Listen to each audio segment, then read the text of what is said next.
وابتغ فيما آتاك الله الدار الآخرة ولا تنس نصيبك من الدنيا وأحسن كما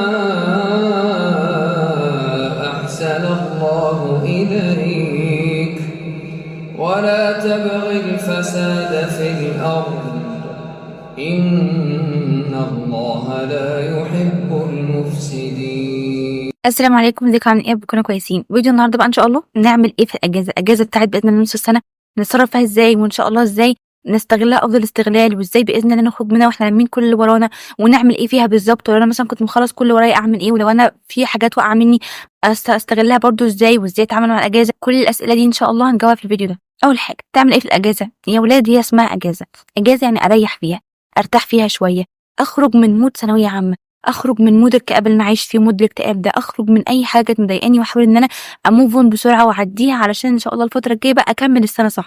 هي اجازه نص السنه، نص السنه خلاص عدى، وباخد منه بريك، باخد منه اجازه علشان ان شاء الله اقدر اكمل باذن الله الفتره الجايه، اقدر اكمل باذن الله بقيه السنه ان شاء الله. فمن رايي اسراء انه نص السنه خلاص، ونص السنه وقفنا عند اهوت، ناخد اجازه. الدروس هيدوكوا اسبوع او اسبوعين، يعني هم ممكن يكونوا اسبوع، الاسبوع ده خدوا بريك، مش الاسبوع كله تاخد بريك بقى، 5 ايام حلوين قوي، 5 ايام وعندك يومين كده تراجع فيهم. ده لو انت ايه بقى، اجازه نص السنه اللي ياخد اجازه فيها اللي كان بيذاكر طول نص السنه اللي فاتت. نص السنه كنت بتذاكر، طول نص السنه اللي فاتت كنت بتذاكر، فخد دي اجازه. ما كنتش بتذاكر، لا هتذاكر وهنعمل لك جدول وهتلم التراكمات عليك ان شاء الله، بس تلتزم باللي احنا هنقول عليه. فاجازه نص السنه كل اللي كان بيذاكر الفتره اللي فاتت، حتى لو مذاكره مش احسن حاجه، مذاكره مش اكتر حاجه كان بيتمناها، ومش اكتر حاجه كان هو عليها، يعني كان نفسه يكون من ده المستوى اللي هو كان بيحلم بيه في ثانويه عامه، مش مشكله. ممكن كنت بتذاكر، كنت بتتعب، خلاص خد اجازه، خد لك فتره ريح فيها شويه كده، واستعيد فيها كده طاقتك، علشان ان شاء الله نرجع بقى الفتره الجايه نكون باورفول كده، ونكون كويسين وعندنا مناعه نفسيه ان احنا نقدر نذاكر. طيب لو انت ما كنتش بتذاكر، لو انت ما كنتش بتذاكر الفتره اللي فاتت، خلاص ان شاء الله هنذاكر في الاجازه باذن الله نستغلها عشان نلم كل اللي فاتنا. طب نعمل ايه بقى في الاجازه بالظبط؟ لو انت كنت بتروح اونلاين، ولو انت كنت بتروح برضه دروس، نقسم برضه ان شاء الله جدولنا كده، ونقسم المعنى عشان تبقوا عارفين هتعملوا ايه ان شاء الله. لو انت كنت بتروح دروس، لو انت كنت بتنزل دروس يعني اوفلاين او كده، او حتى منصه، واخد خلاص بريك الاسبوع ده كله بريك، مفيش اي حاجه خالص تنزلها، ما عندكش اي دروس، ما عندكش اي محاضرات، مش متابع مع نفسك او اي حاجه، الاسبوع ده اجازه، انت واخد اجازه من كل الدروس والمنصات وكده. تمام، فتتعامل ازاي بقى؟ شوف اكتر ماده او اكتر مادتين انت واقع فيهم، اكتر مادتين ما بتعرفش تحل فيهم، اكتر مادتين ما بتعرفش ان انت تجمع فيهم كويس، اكتر مادتين وقع حاجات من اللي فات ومأثره على الحاجات اللي انت بتذاكرها دلوقتي، او مرتبط بها اللي جاي، مع ان مفيش ماده في ثانويه عامه كلها مرتبطه ببعضها غير اللغات، يعني حتى الاحياء كل شابتر مع نفسه كده.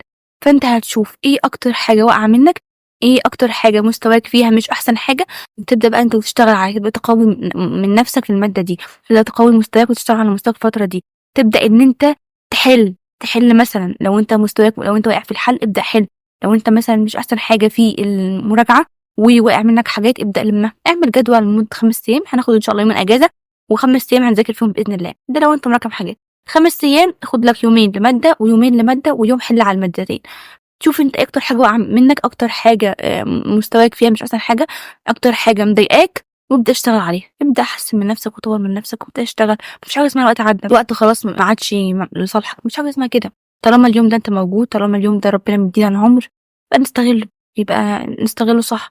فما عليك الا السعي، واللي مكتوب لك هتاخده وهتشوفه، واللي مش مكتوب لك مش هتناله مهما عملت.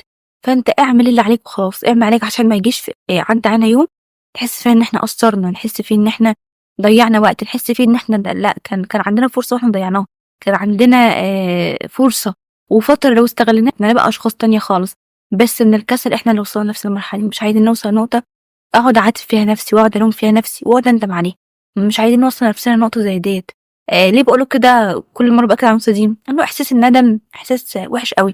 انت ندمان على حاجه انت ما عملتهاش، او حاجه انت عملتها، يعني لا عارف تغير الماضي وتنساها، ولا عارف تغير الحاضر بتاعك وتتأقلم على اللي انت فيه. فاحساس الندم مميت حرفيا يعني.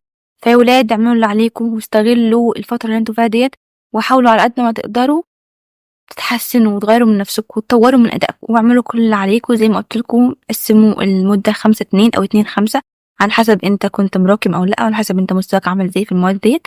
شوف انت محتاج ايه واعمل الفتره دي. حتى لو انت محتاج سيبك من المذاكرة خالص لو انت كنت كويس فيها، او حتى مش كويس بس ما عندكش باور، ممكن تسيبك من المذاكرة وتخرج اسبوع ده، تاخد كده اجازة، تسافر، تعمل اي حاجة تخرجك من المود بتاعك.